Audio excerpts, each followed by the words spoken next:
Here is a quick story about parenting and exercise. My daughter started second grade this morning, and I was feeling so much emotion after I dropped her off from school. Okay, here. Where are we right now? School? We are going to our Meet the Teacher event, right? Yes. Pretty exciting. You ready? Yes. Okay, let's go. Let's go meet your teacher. And that emotion has to go somewhere. You can't just offload it, you have to turn it into something. You have to do something with it.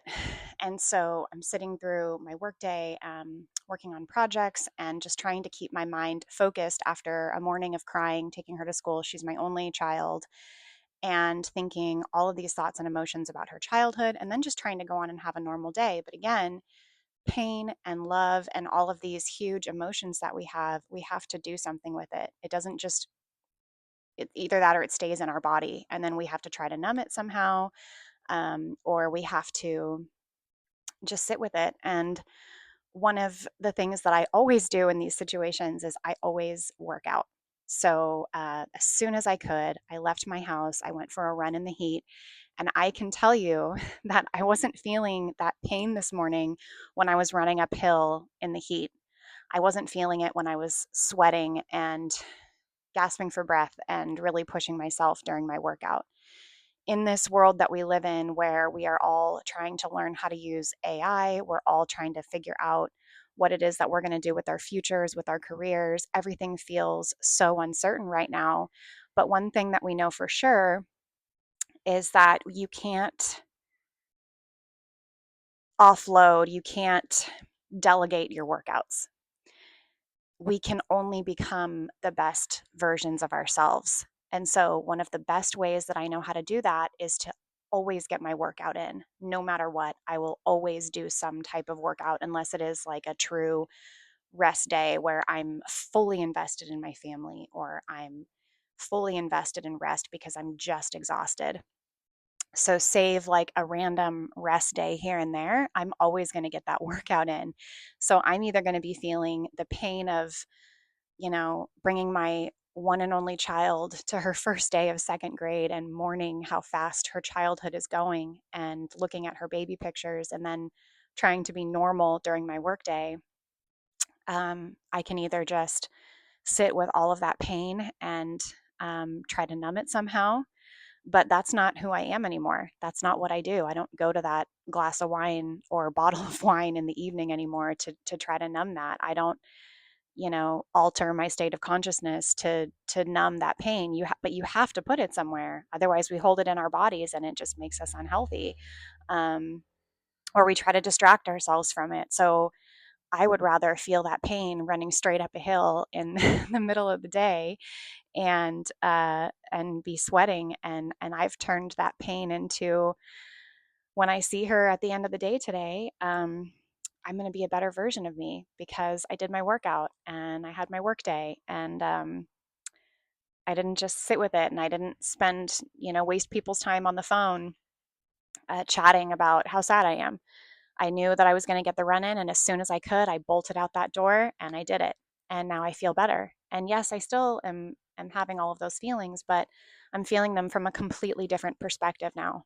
So, the other thing I want to say is that, um, yeah, we can't outsource our workouts to anyone else. Like, we can outsource a lot of things. We can get support from our people for certain things in our lives. We can borrow money, we can get a different job, we can use AI to be more productive, but you can never have someone work out for you. You can never have somebody else stand in your place at the gym or running up the hill. There is never a time when we're going to be able to do that. You can't cheat your way to fitness. It just doesn't work like that. So, I just want to encourage everybody, especially during this week where we're saying goodbye to summer, we're taking our kids to school, and we're getting ready to go into a new season, to just make sure you're getting your workouts in and make sure that you're becoming the best version of yourself, because you're either taking care of your fitness and you're either putting in that time and choosing to do that workout instead of choosing to numb yourself, choosing to completely eat like shit and uh, drink and, um, just behave like a total child, basically, and not take care of yourself. I'm not coming from a place of perfection here, but I have been working on my fitness for multiple years now. And I used to be somebody that would do this with my fitness.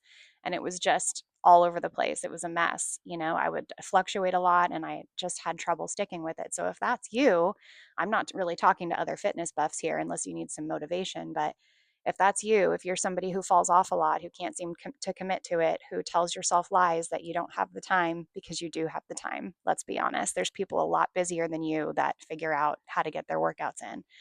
Um, or if you have an injury or you're sick or something along those lines, I promise you there are still ways.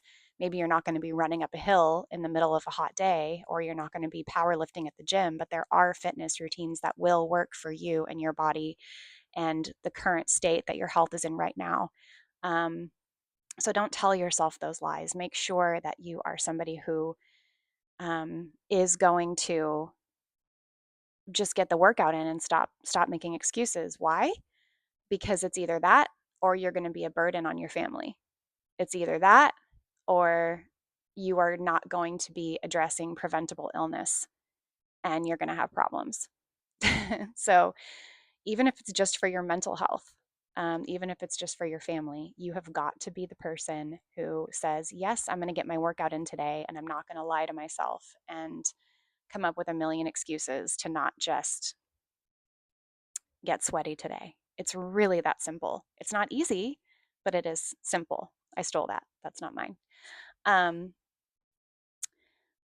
the other thing I wanted to update you on is in my other video, redid my little I did a little micro landscaping project here over the weekend when my daughter wasn't home, and it turned out really good, and I've been enjoying it. Look at that guy up there. I've been enjoying um, my garden that I put together. It cost me $217 to get all these plants, and there wasn't a lot to choose from, but I have such a small space that it only took me one afternoon to rip all the weeds out, go across the street to the nursery, pick up some plants, put all these in, and just make it look pretty. Have been enjoying it ever since, and I'm so proud of myself for doing it. Why did I do that? Because I didn't want to be the person with a crappy yard. I didn't want to be the person who opened my backyard, even though it's teeny tiny, and just had weeds out here. And I wanted, to when my daughter came home to go, look what I did, look at our beautiful garden. And I've done this before a couple of times, so it wasn't my first time. But I didn't want to be the person with a crappy looking yard. So if you're not working out, if your yard looks like shit and you're not mowing your lawn and you're not doing the simple things in your life, then I just want to tell you it's not that hard. Just get up and do it. Do your workout, go handle those weeds in your front yard, go mow your lawn, and start there and watch your life turn around. I promise you it works.